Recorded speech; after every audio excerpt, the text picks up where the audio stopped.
Welcome to You, Me, Empathy. Thank you for listening. We would like to remind you that this podcast is for informational and entertainment purposes only, and is not a substitute for medical advice, diagnosis, or treatment. Known as just a silly boy with a feely heart. Please consider supporting the show. Check us out on Patreon or simply leave a review on iTunes. Here's your host and creator of the show, Known Wells. Greetings, Empathy Heroes. Welcome to You, Me, Empathy. My name is Known Wells, and I am the creator of the show. Thanks for being here. I appreciate you. I appreciate that you are here with an open heart and an open mind and maybe an open beverage of some kind. And that rhymed, and that makes me happy. Also, I am so thankful that You, Me, Empathy has this community of beautiful humans who are courageous in their openness, talking about mental health and normalizing those conversations in our various human groups, relationships, friends, etc. It's what we need. It's what the world needs. So thanks for doing that. I appreciate that so much. This is really what the podcast is all about. Normalizing those conversations, giving people the opportunity to talk about their struggles and their mental health journeys.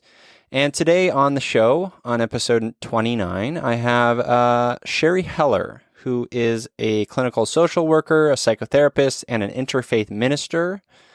Sheri and I explore narcissistic fathers. This is something Sheri and I both have in common. And Sheri helps us define narcissism in this episode. We explore where narcissism originates and its impact on relationships, love, the world at large, and how we can better understand and combat narcissism in our lives. Sheri has a pretty heartbreaking story, and she's done some amazing work in the world and is doing amazing work in the world in her writing, in her social work, in her interfaith ministry. She's very empowering and a very inspiring woman. And I was just grateful to have her on the show to tell her story. And I think you guys will love it. There is a trigger warning. There's some conversations about sexual abuse, addiction, and violence. They're all mentioned in this episode. So that is the trigger warning for you. Before we get into the episode, I want to remind you that You, Me, Empathy is on Instagram and Twitter at You, Me, Empathy. Please, if you're on those platforms, give us a follow. I'm a bit more active, I think, on Instagram, but please give us a follow on both. We also have a Facebook community, so go check that out. That's at facebook.com/groups/YouMeEmpathy, and a Facebook page, facebook.com/YouMeEmpathy. And we're on Patreon, patreon.com/YouMeEmpathy. It's a place to go to support the show on an ongoing basis. It's like a subscription model. You pay monthly, and you could pay as little as 25 cents an episode to support me and this podcast. Another free way to support the show is to leave a joyful rating and review in Apple Podcasts. Wouldn't that be nice? And sometimes I read them on the show, so you can hear your name coming out of my face. Okay, enjoy this episode. Thanks for being here, guys, on episode 29 of You, Me, Empathy with Sheri Heller on narcissistic fathers.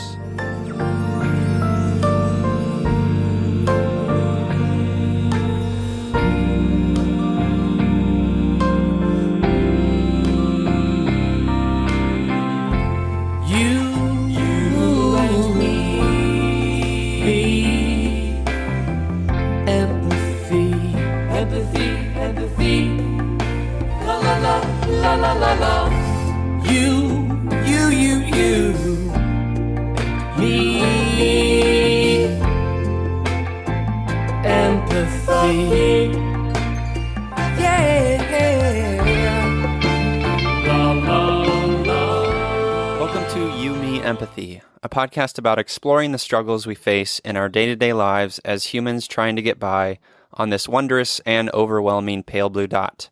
The intent of You Me Empathy is to talk openly, without judgment, about our neuroses, our mental illnesses, our shared anxieties and worries, to create a dialogue that is vulnerable and deeply human and empathetic, and to share that dialogue with others to inspire emotional and cognitive collaboration and insight so we can, hand in hand, break down the stigma that make us feel shame and guilt for struggling, for feeling our feelings, for being human. You Me Empathy is a safe, friendly space designed to inspire the beauty in each of us. Today I'm excited and, I admit, a little nervous to journey to empathy land again on the topic of narcissistic fathers with psychodynamic therapist, interfaith minister, playwright, and freelance writer Sheri Heller. Hello, Sheri. Hey, how are you, Nan? I'm doing very well. I'm so honored and excited to have you on the podcast. Thank you. It's a pleasure to be here. Of course. And yeah. I share your nervousness in this topic, so you are not alone. Well, thank you. We need to hear that you are not alone from time to time, don't we? Absolutely. Yeah. It's critical. It is. It's precisely why this podcast exists, to remind my listeners that we are in this together. Yeah. Well, before we get into you and your story and the topic of narcissistic fathers, let's do a check-in. How are you doing today? How was your week, Sheri? Well, my week was great. I went to Austin to see the MotoGP Circuit of the Americas, and Marquez won, and it was a fabulous race. And the people in Austin and San Antonio were so warm and gracious, very authentic.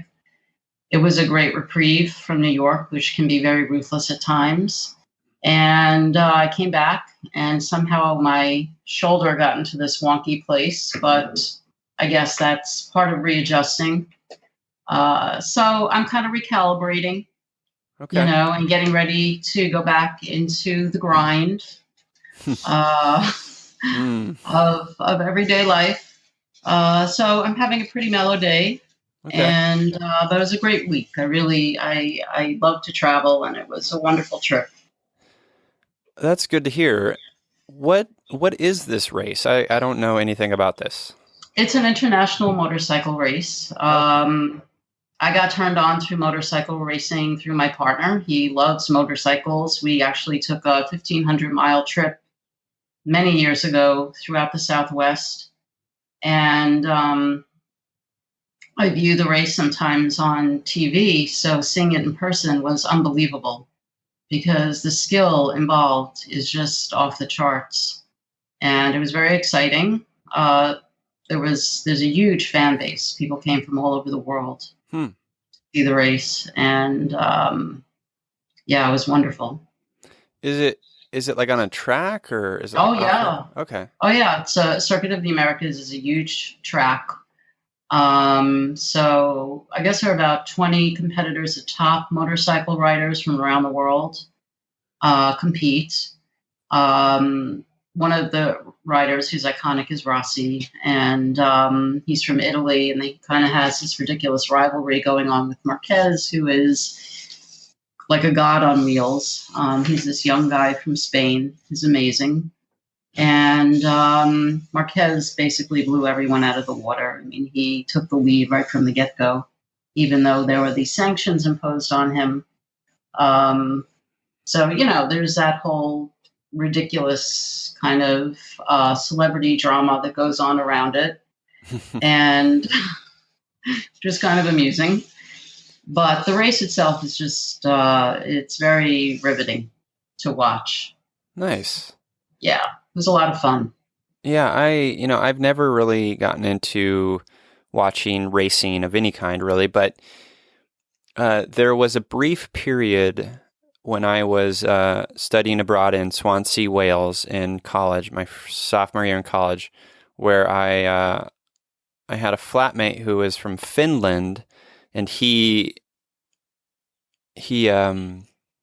loved Formula One racing. And so Yeah. I remember watching a few races with him and sort of being enthralled a little bit by his sort of vigor and excitement for that race. Yeah, the Formula One is also takes place at Circuit of the Americas. And that's a really upscale race. Yeah. Because that's on another level. Yeah. A little more down home with the motorcycle racing, but that's exciting too. I don't quite get into the auto racing, but the motorcycle racing I find compelling. Maybe because it amazes me how the guys become one with the bike, and they're going 200 miles an hour. I mean, it's pretty remarkable to watch. Yeah, that terrifies me. It is terrifying. Yeah. Yeah, I always worry when my partner Octavio, when he rides, and because you never know. I mean, especially riding in New York, people are not always that friendly on the road. Right. So, but it is wonderful. I mean, when I would be a passenger on the bike, it just there's a level of freedom that is really just compelling and beautiful. I could see that. Well, thanks for sharing that, Sheri. I appreciate it. As for me, my check-in this week, I was having yesterday, in fact, as of this recording, I was just having a low day. I was just feeling very low energy, low emotionally, and when you're having those days, it makes it a little harder to get through the days, but toward the end of the day, Jessica, my wife, we went to a local comic shop because we got a gift certificate, and we're big comic book fans, just readers in general. But in the car, she said, "I have a little gift for you," and I said, "What? No, I don't deserve that." And it took me some time to kind of like muster the energy or excitement for even a gift or to receive a gift. I was in such a state, I guess. And I open up the gift, and it's a little enamel pin. It's a pin that says, I have it in front of me here. It's like a blue ribbon, and it says, "I talked to people today. Yay." And on the sort of pin backing, it says the Introvert Award. And it was just kind of a good, because earlier that day I work from home, and so I spent a few hours at the coffee shop with Jessica and a couple of her friends, and I did in fact talk to people. So I don't know, it's just nice to get that validation from her, and it's just a good reminder that like, oh, she is paying attention, and she does care about me, and I do know, and she knows that getting out and getting face-to-face time with actual humans from time to time is good for me, even though sometimes it is a struggle. So that was, a low day turned a little brighter from a little gift from Jessica. So. Oh, nice. Yeah, it was nice. Mm-hmm. Well, Sheri, so the listener should know I have many questions, but I want to kind of start with a little bit of can you give like just a little sort of brief, however brief you want it, synopsis of your childhood, I guess? Mm-hmm. So there's lots there, and you've written about it beautifully. Yeah. And we'll link all of that stuff in the show notes. But I want to kind of set the scene before we get into talking about narcissistic fathers and narcissism and stuff, and maybe explore a little bit of your childhood. And I have questions about the schizophrenia you experienced with your mother and that sort of scene. Can you? Mm-hmm. Maybe just start a little bit at the childhood, some sort of seminal moments you want to share? Okay. Yeah, the reason why I wanted to really talk about narcissistic fathers, well, I read your piece, which is very beautiful and profound. And But so much of the emphasis in my childhood revolved around my mother's schizophrenia and the repercussions of her illness on my development, when in fact my father was very, very much an abuser in my life. So early on, from what I know, I was born while my mother was floridly psychotic and was hospitalized, so I wasn't able to really bond with my mother from the get-go. And I have an older sister who's 7 years older. I think by the time my sister was 5, she found her mother. Our mother attempted suicide. My father was always very peripheral. He was a journalist. He started out in journalism. He was never home. He was also a sex addict. He was always unfaithful. So my sister was the room to be the caregiver. She found our mother. I was born 2 years later. Against the advice of a psychiatrist, they decided to have another child, which was me. So I was born into a pretty bad situation. My mother, when we lived in Queens, in Rochdale Village, things really escalated. My mother was very floridly psychotic. I guess I was about 3 at that point. She was very violent, walked around with a knife in her purse. She kicked our father out of the house. We were living in complete squalor. We were starving. Both my sister and I were malnourished, and I had an impacted rectum that I almost died from. So my mother also would keep us hostage in the house. And sometimes if she would go out, my sister and I would sneak out of the house just to be around people. So I was a selective mute. I wasn't socialized, almost like a feral child in a way. But ironically, I had all these books. My father left behind all these books, and I loved reading, and my sister loved reading and music. So there's this very strange juxtaposition of this very creative internal world and the squalor and the tragedy that I was grappling with as a little girl. And when we would sneak out, we would go to a park, and that was very difficult for me. We would come back. My mother would beat my sister. We weren't allowed to leave the house. And it was extremely bleak. It was a very dark situation. At one point, we were sleeping in the park. My mother believed the house was on fire because there was a sign about a fire sale. Eventually, she was 2PC'd.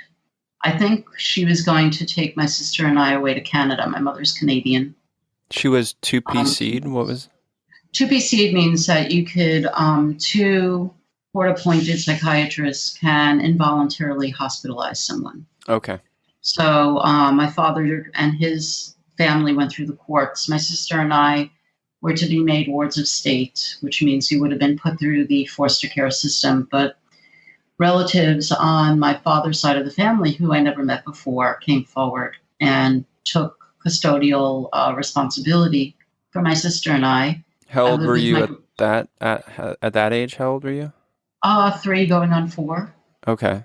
And so I lived with my grandmother, and my sister lived with my aunt and uncle, who was also in Brooklyn. And my mother was hospitalized for a very extended period of time. And I did start to heal with my grandmother. I love my grandmother. All my grandparents are from Russia.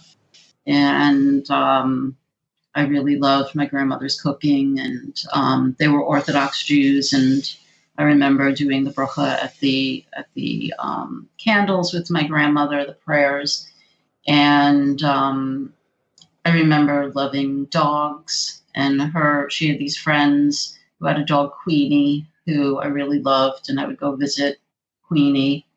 And I was starting to become dropped into my body because I was very frozen. Mm-hmm. I remember kids in the building throwing a ball at me, and I just let it bounce off my body. I was really in shock. I was very, very traumatized. So I was very close with my sister, and I don't think either one of us would have made it through without each other. Right. And My father was always remote. He would come bring me books. He sort of had this larger in life quality to me because he was so esoteric and unavailable. He became godlike to me in a way. And he was an artist, and I loved watching him paint. And he was brilliant, and he loved to advertise that, to broadcast that. So he was the quintessential narcissist in the sense that he needed a lot of attention, and my sister and I became a source of supply for him in different ways. And, given his mental illness, my mother's mental illness, they had this delusional idea that we would be a happy family. Once again, she came out of the hospital, which was, of course, nuts. And so when did she, just to set the timeline here, you were living with relatives of your father's side, and then when did you get back into the house, back home with your father and your mother? So I think we reconvened as a family. I guess I was about 5.5. Okay, so you had like a year or so with your relatives? Yeah, definitely more than a year. And at that point, things again decompensated and became increasingly violent. I always had a love of animals, and my sister and I would have hamsters that we named after Desmond from Obladi Oblada from the Beatles, because we love the Beatles. Nice. And we had Desmond 1, Desmond 2, Desmond 3. It's like a legacy of Desmonds. And so there were vestiges of beauty that we latched onto in that way. And I remember you mentioned loving comic books. I remember writing a comic book as a little girl. My sister was very fluent with languages, and we found ways, I think, to feed our emptiness, that insatiability. Yeah. But we were a wreck, I had to sometimes periodically fight with my mother to get out of the house. Throughout the years, I started just leaving the house and hanging out till 3 a.m. in my teenage years, putting myself in very violent situations, reckless situations. My sister and I both used drugs and alcohol to just kind of medicate and really to emotionally regulate ourselves. Right. Because we were very flooded and also very dissociated. So with my dad, I mean, he would come and go, and there were times when we would be hungry. We had a lot of eviction notices. My father was the only one who was working. And, he really initiated Stockholm Syndrome, in that we would be hungry, and then I would go meet him on a street corner. He would pick me up with one of his girlfriends, his many girlfriends, take me to a bar and buy me a hamburger. And he became deified, because so when you're hungry and so he didn't live with your mother anymore. No, because she was coming at him with knives and hammers. Uh-huh. This is the kind of environment that ensued because there was so much volatility between them. And frankly, he was very provocative, but the onus was on my mother for being so floridly insane and vitriolic. But in fact, my father could really gaslight and covertly create situations where my mother was triggered. And he mocked her. He everything was a joke. He was very into sadistic humor. And in fact, at one point when I started my treatment process, I kind of bottomed out, I guess about 18, and was in a very bad way. And I catapulted myself into registering for college, and I was working 3 jobs to pay my tuition, to pay for housing. And I started therapy. And I really started seeing my father for who he was. And I remember having to, he did at some point come into therapy, which was very bizarre. And my therapist was really blown away by him because he was laughing at me. Yeah, because, well, my therapist was my witness, my ally, and my father was laughing at me in the session. So I was crying. Wow. And he was really a malignant, sadistic person. And I was crying and I said, "You never loved me."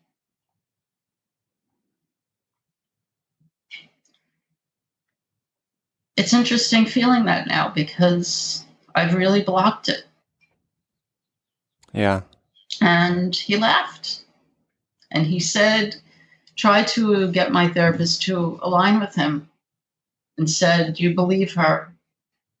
Like I'm nuts," just like he would do with my mother. It was very debasing. It was very humiliating. But I was groomed to believe that debasement was virtuous. You know, it's very, very difficult to break out of being an object. Mm-hmm. And it's a very intense indoctrination, very intense form of brainwashing, especially when you have a parent who is the designated problem. Right. You know, so the narcissist seems to be the competent one. Right. Yeah. And, you know, but the lack of inhumanity is startling. And it followed me throughout my life in terms of people I selected. I was petrified of dating. I mean, as a young girl, I mean, because my father was a sex addict and he was addicted to porn. And he exposed me to pornography. I mean, he would leave books for me to read that were really all about rape. And I was petrified. Early on? How early? Or early on, like 5 years old, 6 years old. Wow. And then, I identify that as sexual abuse. Absolutely. And taking me to bars also was a form of sexual abuse. Leaving out pictures of graphic sexual acts when I was a teenager, when I would go to see him. It was really insidious. And so I didn't have a capacity to relate to boys who might have been interested in me. In fact, I gravitated as I got older to men like my father, more refined versions, perhaps. Mm-hmm. And that was the most painful and difficult pattern to break out of. To finally, and I had to just completely remove myself from being involved with anyone for many years so that I could re-engage in a way that was healthy.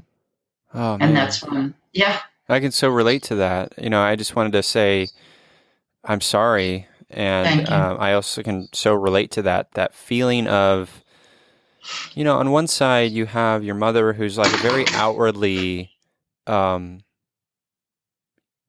dangerous, right? You have clear signs of, ways to avoid her, knives and that stuff. And then, it's no wonder sort of going to your father, who's a little bit more sort of, that stuff's a little bit more hidden, which, can be even more damaging, It's very confusing. Yeah, absolutely. And it's no wonder that, you were getting some love, right, through him, and then feeling later that, okay, is this the type of person I want in my life? Like, I definitely had those questions with my father, and I had to get to a point where I had to make that cut because I felt trapped in a way, Yeah.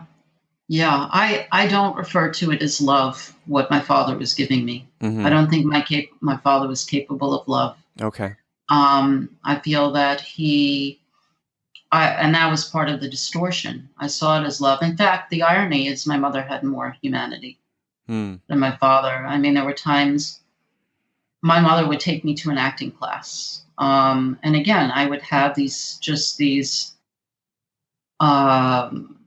desires that I would want to act on. I thought acting would be something that would be riveting for me. It would connect me to people. I thought it would be fun. My mother took me to an acting school, and I loved it. I really loved it, and my father took it away from me. Mm. And that was his MO. He could give something to me, and then he would take it away. Individuation was completely taboo. So any sign of my actualizing myself would be met with scorn, would be met with shaming.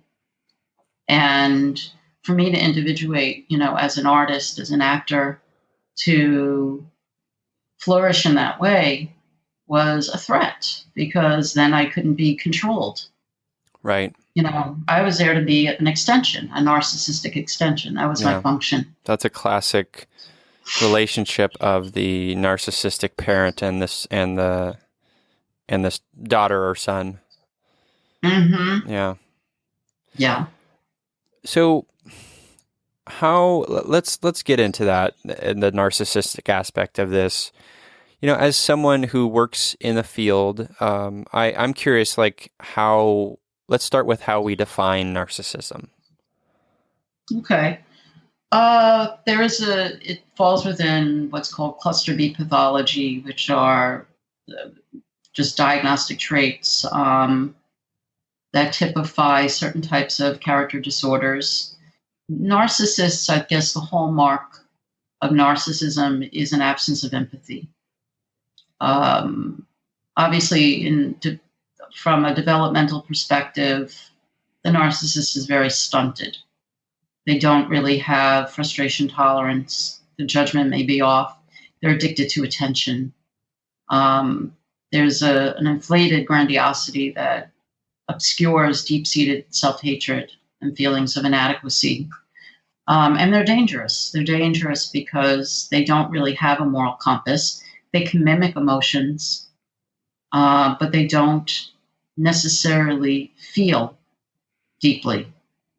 They're, and they take different forms. So there are some narcissists can rage and be more blatantly outrageous. There are others who are more of the garden variety narcissists who could be very charming.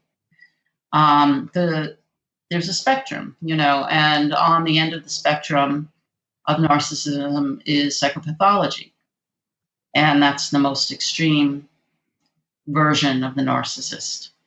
A lot of people have traits, and of course, it's important to have healthy narcissism. That's a foundation of self-esteem and self-regard. I'd say, my father was a pretty malignant narcissist, but he also was covert in a lot of ways. But I think there were also concurrent mental illnesses that he dealt with.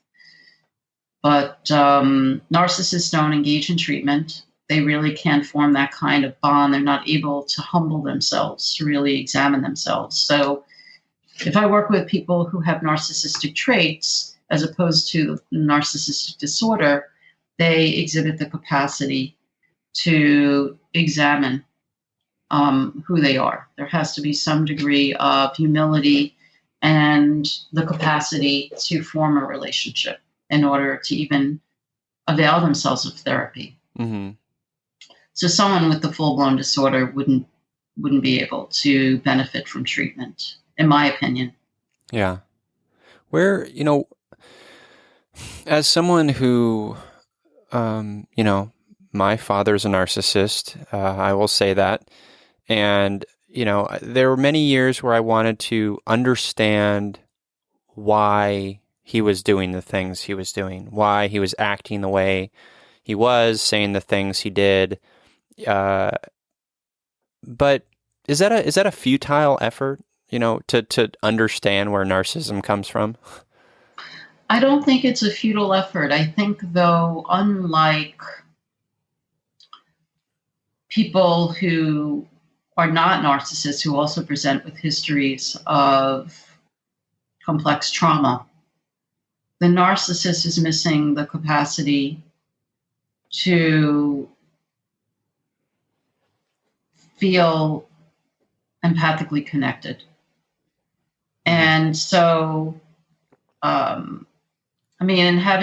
because I work extensively with people with complex trauma, and I've heard some of the most unbelievably heinous stories of abuse, it's very clear to me that constitutionally, one's history, the environment, the circumstances do not predict causation,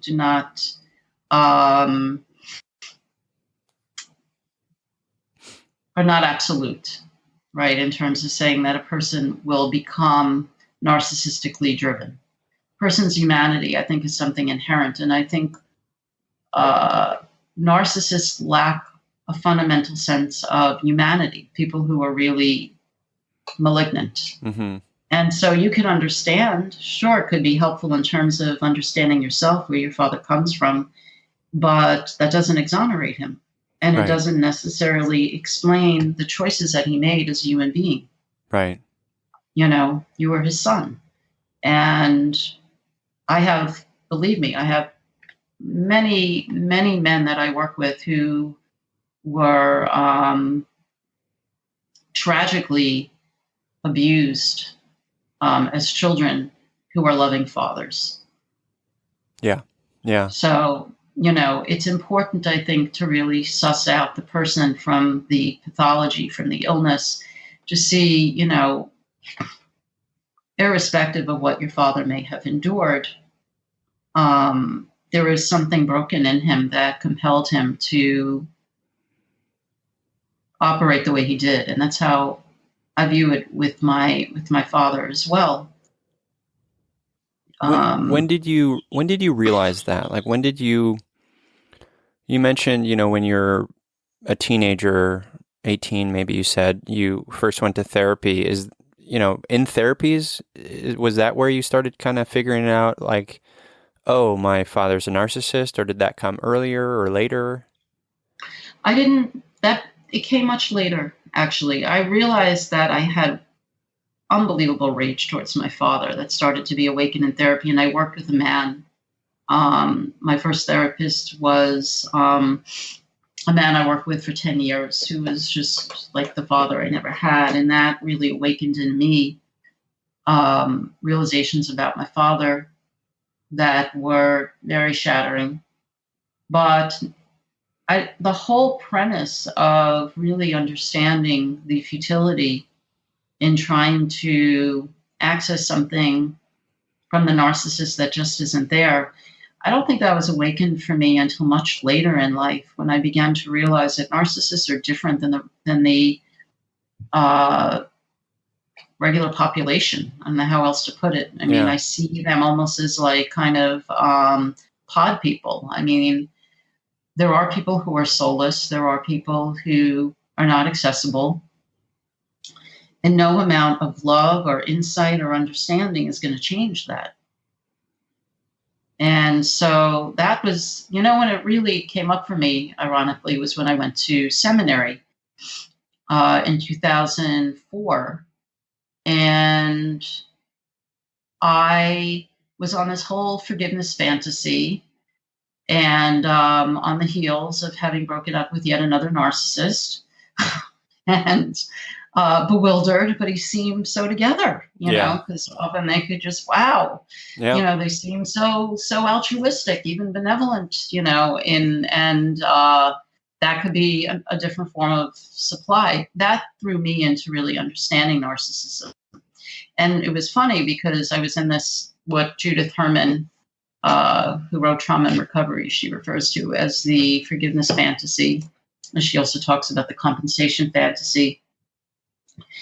And when I would do my spiritual practice, I would just have all this rage come up. And then all this information started coming up about my father. And I ran into this woman in seminary who I knew from high school. And she was friends with a girl I was friends with.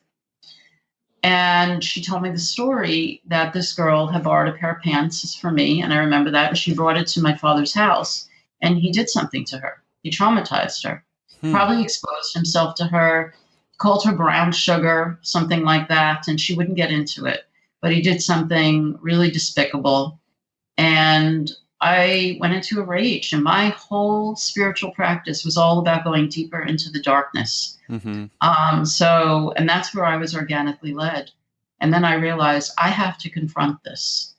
I can't do a spiritual bypass here and just try to deny the hatred and the rage that I feel. I have to assimilate this. I have to respect my humanity. And then I started just doing so much research about what narcissism is. That was pivotal for me. And I really think it helped me tremendously in my healing process and also as a therapist. Yeah. Because so many clients who come to me say no one believes them, and they find it hard to believe themselves. How could someone, fuck with you so relentlessly with absolutely no compunction and no remorse? And it's like, well, they're a narcissist. They're master manipulators. That's how, yeah. Yeah. Yeah, and they don't care. They're sadistic and they enjoy toying with you and gaslighting you and having control because narcissists love domination. And that's why I feel I could never say my father loved me, because domination and love really can't coexist. Mm-hmm. So, can you give me some? I'm sorry. I was just going to ask, can you give me maybe a couple more snapshots of your relationship with your father as a child or a teenager, or even as a young adult, that exemplify or sort of showcase this narcissism? Mm-hmm. Okay.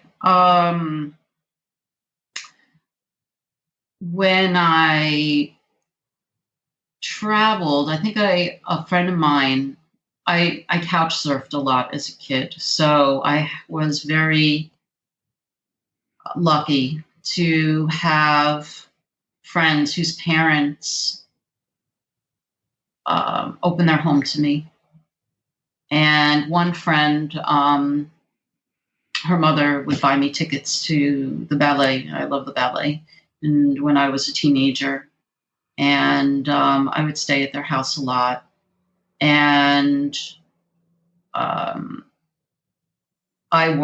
been working since I was 12, and I saved money to go to Scandinavia with my friend. I think I was about 18 or 17, and travel was much cheaper back then. There was this wonderful organization, Alumni International, and we booked a 3-week trip. And I bought this beautiful urn for my father. I took all these pictures, and all he did, he would mock everything. Everything that I would show him, the gift I gave him, he said there were better ones. They have nicer ones in Germany. Everything was cutting. Everything was a put down. So I became ashamed of my wanderlust, my love for travel. I wanted to share it with him. It became clear that I was to be the audience. I was not to shine. His taking away acting for me was the epitome of how he would maneuver. When I was in college and I met with him for dinner, and I was completely self-sufficient and supporting myself, we sat there in a restaurant and he was just blathering on about himself. And I said, Dad, do you want to know anything about my life? Do you want to hear about school, college, the work I'm doing? And he's like, oh, yeah. And I got my 5 minutes. And that was pretty much the dynamic. Yeah. I was there to cater to his needs. There was a time he loved to go fishing, and I would go fishing with him. And that was when I was pretty young. I had a friend guess we were about 13 or 14. We went fishing with him. And because he never did anything by the book, this is another interesting side to him. He had a lot of mafia ties. He was the accountant for a bar that was mafia run, and a lot of his friends were hitmen. So that was really, wow. And so I met like Louis Pizza and Joey Bull. It was bizarre. But he had this front. He was an accountant. He was unable to make a living as a journalist, and then he went into accounting.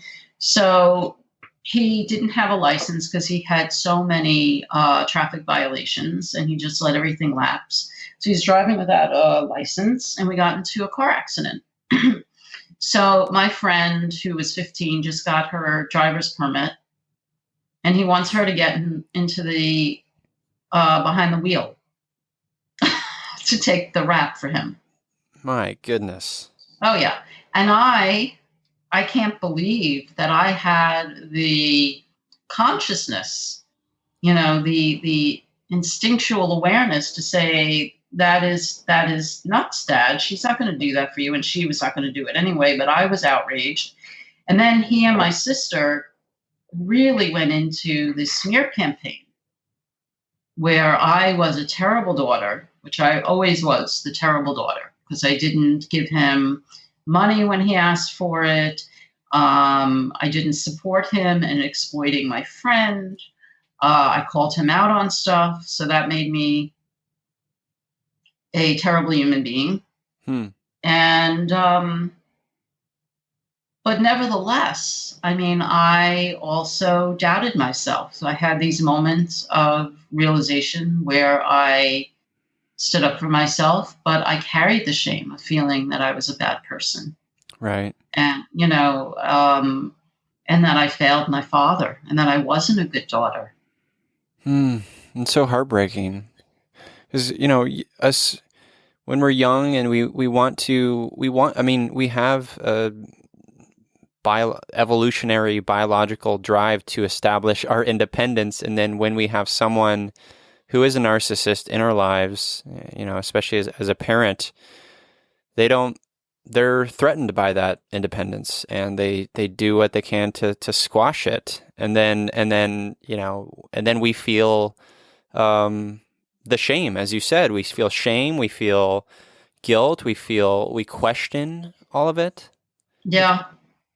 Well, it's also our biological inheritance to bond, to attach. Sure.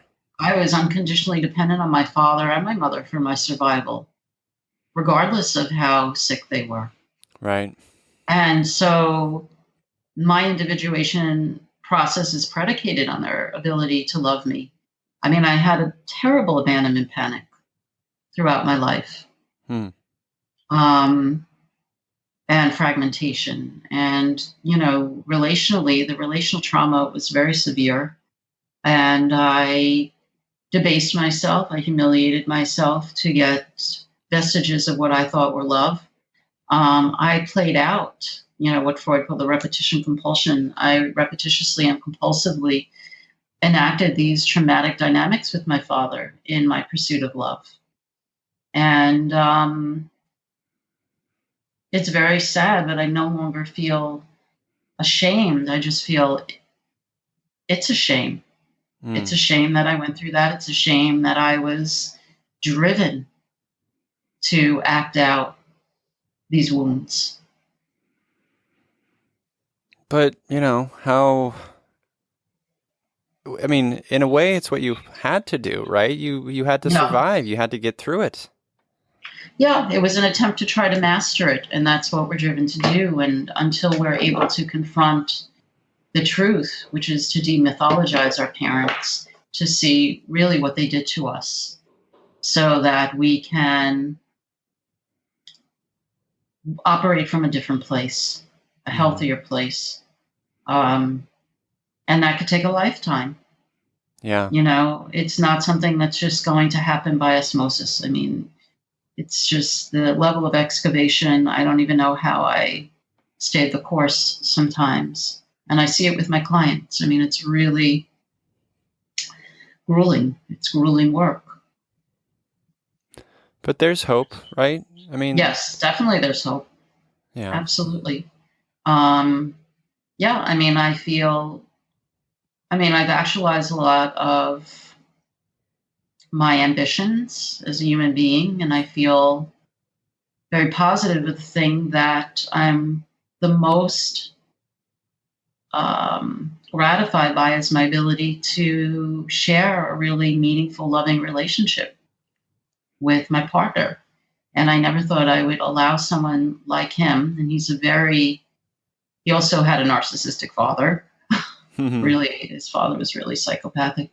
But he's such a genuinely loving human being. And I feel very blessed.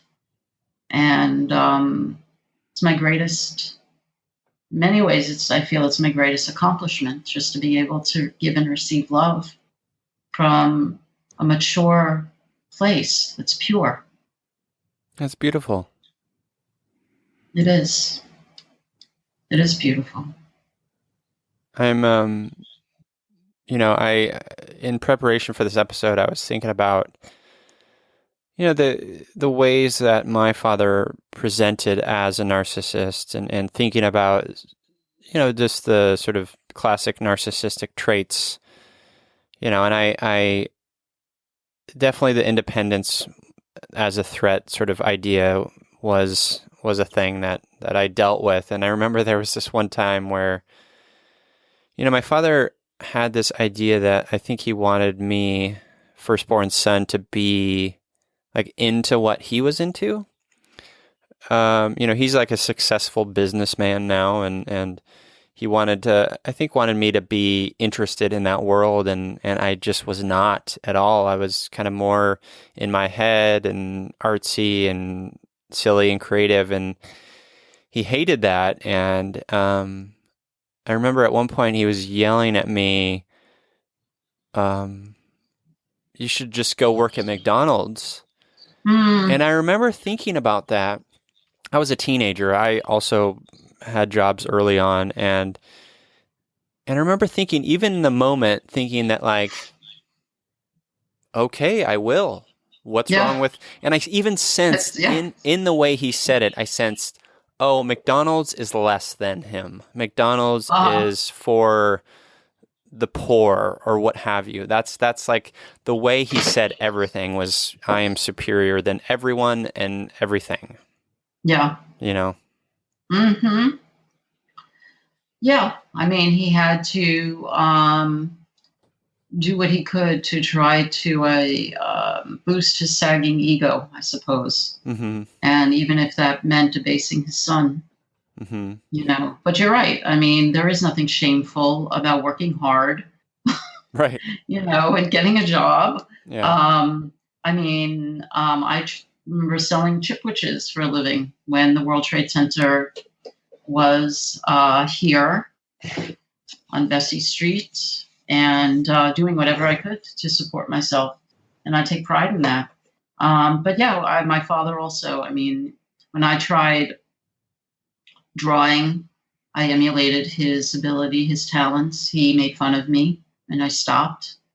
When I graduated from graduate school, he would say things like, "See, she's like me," So nothing was of my own volition or inherent to myself as a human being apart from him. I was just simply an object, a narcissistic extension. Yeah. An object.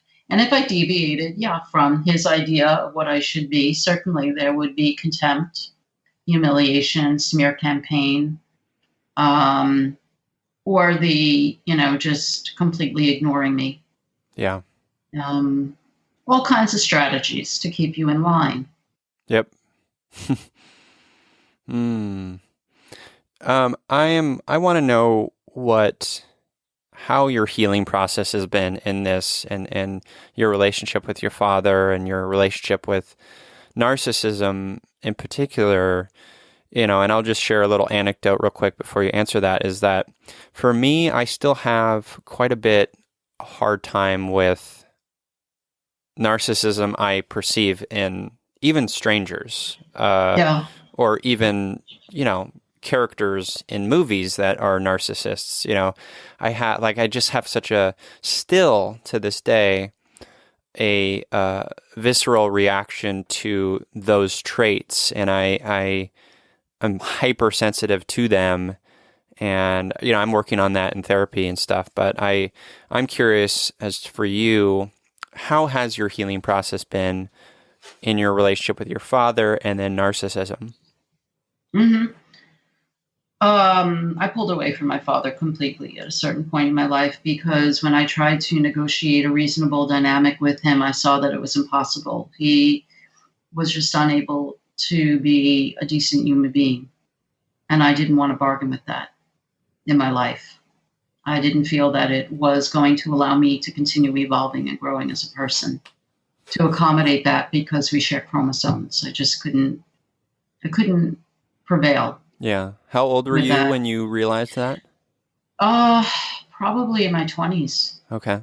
Yeah. And I pulled away and I tried. It was absurd. I mean, I would even say to him, I'm going to let you know when you say something that offends me. And it just like, I was like a freaking parrot. I mean, there wasn't a time when he wasn't offending me. Right. So I kept on erecting boundaries. Like, how is this serving me Right. in a positive way?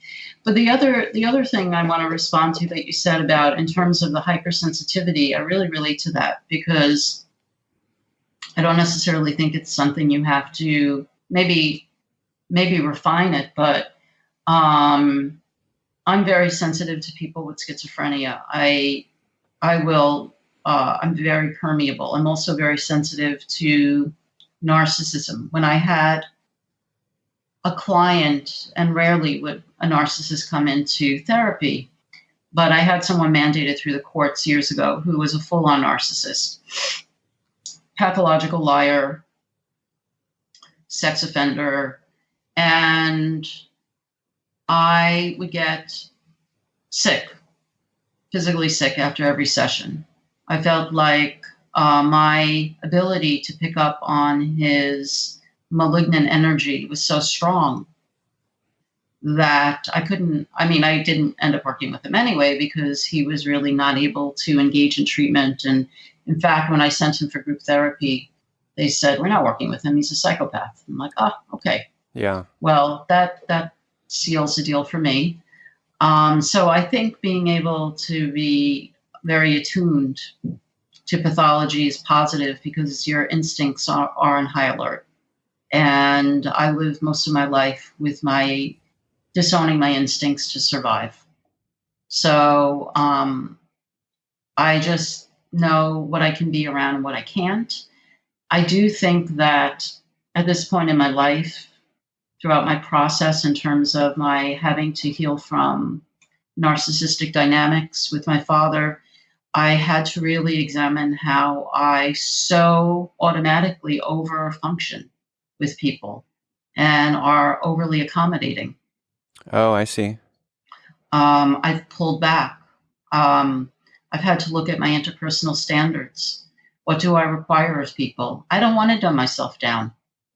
I feel like I told myself in the spirit of giving people the benefit of the doubt, or, I do recognize we're flawed as human beings, but there are certain things I don't want to have to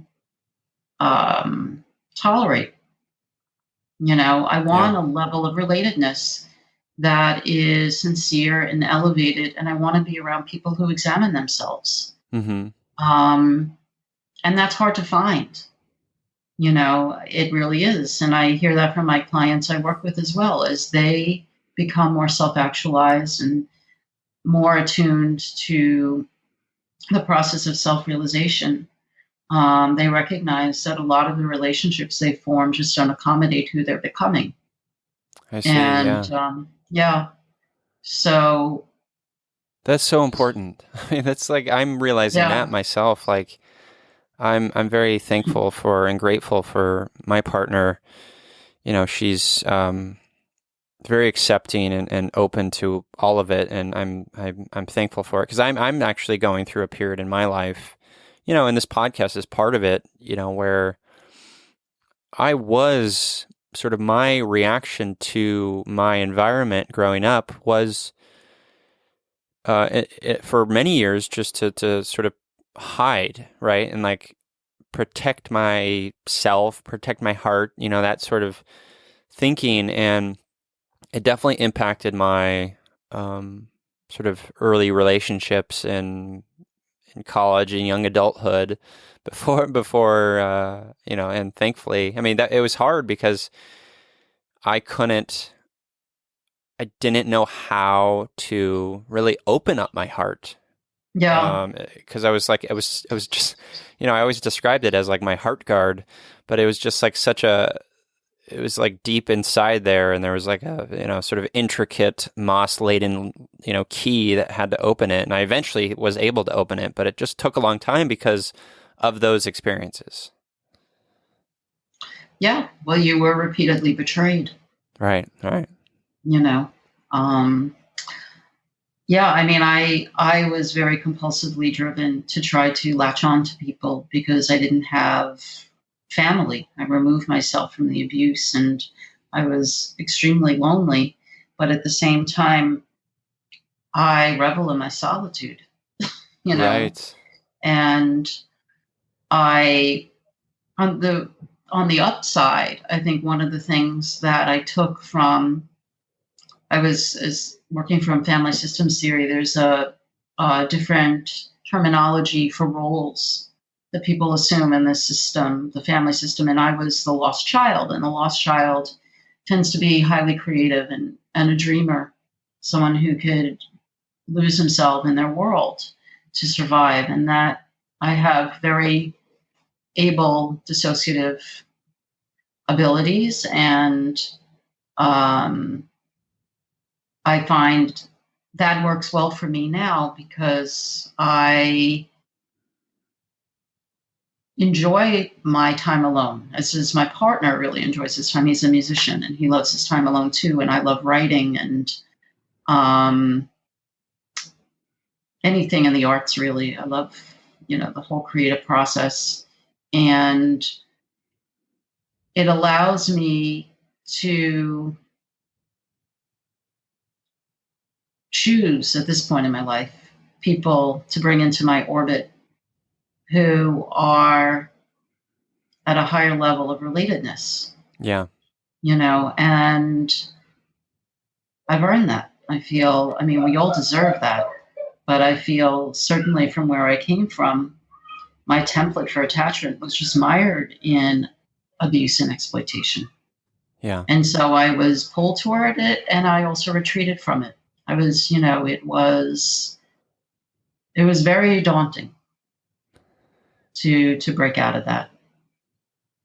But you did, and it's so amazing to hear that you can simultaneously sort of, self-care, and self-love and love yourself and have that independence with your partner. That's so important and so great to hear. Mm-hmm. Yeah, it's very gratifying to, what did Fromm say in The Art of Loving? Mature love says, I need you because I love you. And immature love says, I love you because I need you. I love that. Yeah. Yeah, it's great. Yeah. Wow. Well, what else do we want to talk about in terms of narcissism? Are there sort of things we're missing? I want to give the listeners I think we've, through your experience and your story about your father, I think we've given a good snapshot of what a narcissist is, but I'm wondering if we're missing anything. Well, one thing I really want to emphasize, because I think it's inherent to the human condition to want to believe the best in people. And that's where I really got derailed from fully accepting who my father was. This is a pathology in which the narcissist is not someone who is capable of reciprocating any kind of genuine love or compassion. And that's very hard to wrap one's head around. Yeah. There are people with narcissistic traits who have, moments of evil, you could say, but are fundamentally at the core able to engage, with humanity. But I do think this is where people get very swept up in the cycle with the narcissist because they keep looking for something that's not there. And it's like, to me, when I first really started to shatter these illusions, I'm like, this is science fiction. I mean, this is really inconceivable. Yeah. I'm at a place now where I accept it and I understand, it for what it is, but we have to be willing to look at the dark side of the human condition and for people who are victimized by narcissists. I mean, we see it on a global scale. And I've written about this in terms of, the Vatican or psychopathic leaders, people who are lauded, or what's happening in the celebrity world, people with narcissistic pathology who are lauded and who obscure, these diabolical agendas and motives. Mm-hmm. Because they operate on our inherent need to believe, no, the world is a safe place, life is predictable and stable. And anything that deviates from them is not going to intrude on my consciousness because that's too scary. And we have to be willing to really see things and to face that fear if we're ever going to really shed light on the narcissist and see the narcissist for who they are. How do we develop that framework to sort of view the world? Because, I mean, is it about not looking at everyone, seeing the best in everyone, or is it about just developing the right tools to better suss out people? I think it's all of that. And I think we need to be willing to be brave enough to get off a sinking ship, to see when, a lot of people scoff at the notion of evil, for instance, want to believe that everything has necessarily an environmental basis, which is something, you had raised in terms of understanding your father's history. Mm-hmm. And in my experience, I don't see that because I think that we're all born constitutionally with certain traits. We're predisposed with certain proclivities, and personalities.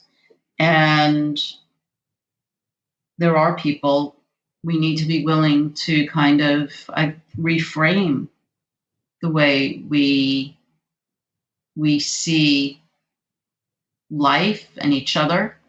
That some people simply do not have the inherent capacity, mm-hmm. To do the right thing. I mean, this is what happens with, I've written about, the whole sex abuse scandal with the Vatican, and yet how in spite of, decades of supporting Hitler and Mussolini and democide and genocide and sexual abuse, people still uphold notions of papal infallibility, and moral superiority. Right. So I think the ability to really be courageous enough to deal with disillusionment and to break out of magical thinking. It requires an adult ego. It requires us to, from a more biblical sense, to leave Eden mm-hmm. and to eat from the apple, of consciousness, and to wake up, to see things as they really are, not how we want them to be. Right. That's so well said. It is so often we do view the world the way that we want because it fits. It's easier, right? It's easier. It is hard to accept the fact that we have people in our lives. We're raised by people who are narcissists or aren't good for us. It's hard to accept that, but it is ultimately a more self-actualizing, healing way to go about it. Mm-hmm. Yeah. Yeah. I mean, how can we really differentiate inhumanity from humanity? If we are not able to see darkness. Mm-hmm. Yeah. Just keeps it very muddled. Yeah. Well, that's very well said, and thank you for sharing that. Oh, my pleasure. Well, I think that's a good place to start wrapping it up. I just wanted to share with you, Sheri, that I very much appreciate you and what you're doing, and I will link your stories and your writings in the show notes because I think they're must reads and really powerful. Thank you, Nan. Oh, you're welcome. And let's kind of wrap up before we plug anything you want to plug. Let's talk about our empathy heroes. This is the part of the show where we talk about someone in our lives or someone even from fiction that is a good empathy hero. Do you want to go first, or do you want me to go first? You go first. Okay. I have to think about it. Yeah, no worries. So this may be a little silly one, so be patient, listeners, but Alien Day, which was on April 26th, just a couple of days ago as of this recording, Alien Day obviously is a LV 426 was the ship with which Ellen Ripley was on in the original Alien from 1979. I am a film nerd. Just deal with it. I am calling out Ellen Ripley, or Sigourney Weaver's character, as an empathy hero. Not only was she a strong, independent, fierce individual, but she also loved animals, cats in particular, and she also, wanted to do her part and save her partners, her teammates, her crew. And so, if you guys haven't seen the original Alien from 1979, you're missing out because it's an amazing piece of fiction. Yeah. And so Ellen Ripley is my empathy hero this week. Wonderful. That's a great one. Thanks. So, I have a lot of different people percolating in my head, but I'm thinking of, there was a topical songwriter that I used to love, Phil Oakes. Oh, yeah. And he committed suicide when I was 14. And I remember how I wept.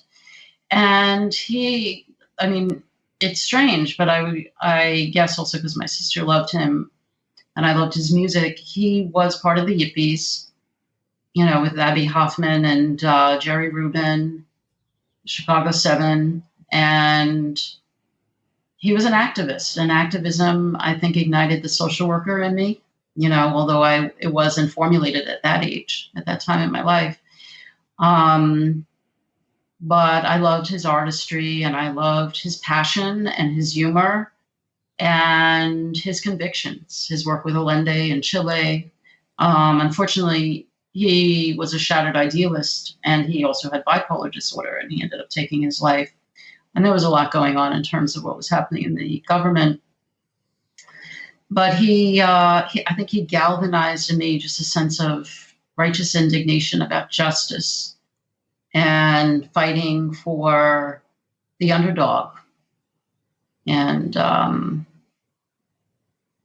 he was one of my heroes. That's great. Mm-hmm. I love that. That's a first, Phil Oakes. That's a first empathy hero. So thank you for sharing that. Oh, so happy to share that.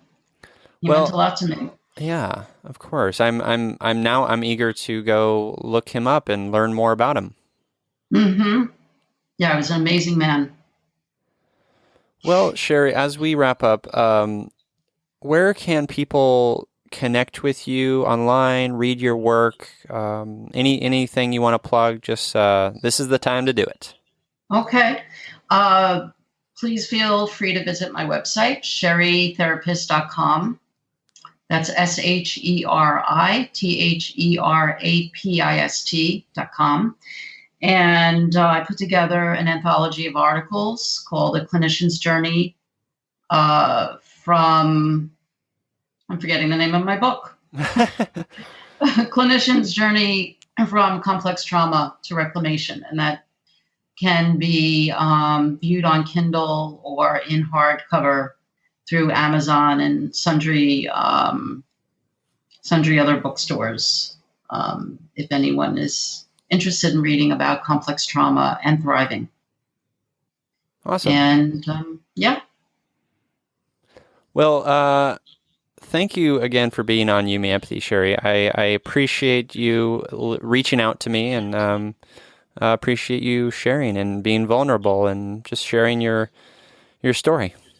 Thank you, Nun, and thank you for sharing as well, and for being such a gracious host. I really appreciate it. Oh, I'm happy to be. And to you listeners, as I always say, I'm here, you're here, we're here together on this wayward, overwhelming, awe-inspiring pale blue dot. We have each other. It's You Me Empathy.